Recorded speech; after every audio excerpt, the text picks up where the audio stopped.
మరో బ్రేకింగ్ చూస్తున్నాం. Shamshabad airport parking లో యువకుడు కత్తితో హల్చల్ చేశాడు. ఓ మహిళకు చాకు చూపించి ఆమె కారును దొంగిలించేందుకు ప్రయత్నించాడు. యువకుడు వైఖరితో కంగుతిన్న మహిళ భయభ్రాంతులకు గురైంది.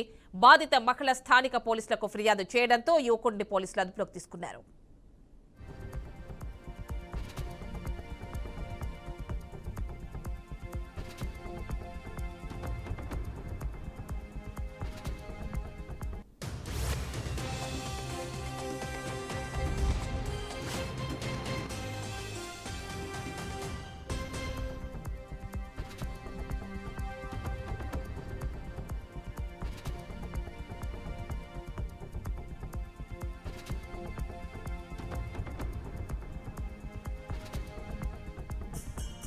శంషాబాద్ ఎయిర్పోర్ట్ పార్కింగ్ లో యువకుడు కత్తితో హల్చల్ చేశాడు.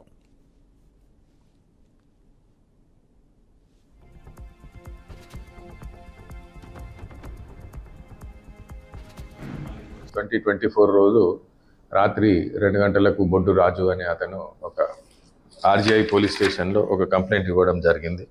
ఈ బొడ్డు రాజ్ కుమార్ అనే అతను డ్రైవరు. అతను వాళ్ళ ఓనర్స్ను ఎయిర్పోర్ట్లో డ్రాప్ చేసి వచ్చే క్రమంలో ఆగినప్పుడు ఒక 2 వ్యక్తులు అతనికి తారసపడి బెదిరించి కత్తి చూపెట్టి ఈ XUV 500 ఆయన నడిపే వెహికల్ను తీసుకొని పోవడం జరిగింది. ఈ 2 గంటలకు వచ్చి ఆయన కంప్లైంట్ ఇవ్వగానే మన డిఐ నాగేశ్వరరావు మరియు SHO బాలరాజు గారు ఇమీడియట్గానే టీమ్స్ ఫామ్ చేసి వాటి కోసం వెతకడం జరిగింది. ఆ తీసుకుపోయిన క్రమం అంతా కూడా CCTVలో మరియు ఇతర ఎవిడెన్స్ను కలెక్ట్ చేసి ఈరోజు నజీబుల్లా అలియాస్ జాయద్ అలియాస్ జయీద్ అని బాలాపూర్ అతన్ని అరెస్ట్ చేయడం జరిగింది. అతన్ని అరెస్ట్ చేసే క్రమంలో అతని దగ్గర ఒక కత్తి కూడా దొరికింది. ఆ కత్తితో పాటు అతను దొంగిలించిన ఇది రాబరీ చేసిన వెహికల్ను కూడా రికవర్ చేయడం జరిగింది. ఇతనితో పాటు మొహమ్మద్ అబ్దుల్ మజీద్ అని ఇతని ఫ్రెండ్ ఒకను బాలాపూర్లో అతనే కూడా ఉండడం జరిగింది. అతన్ని కూడా త్వరలో పట్టుకుంటాము.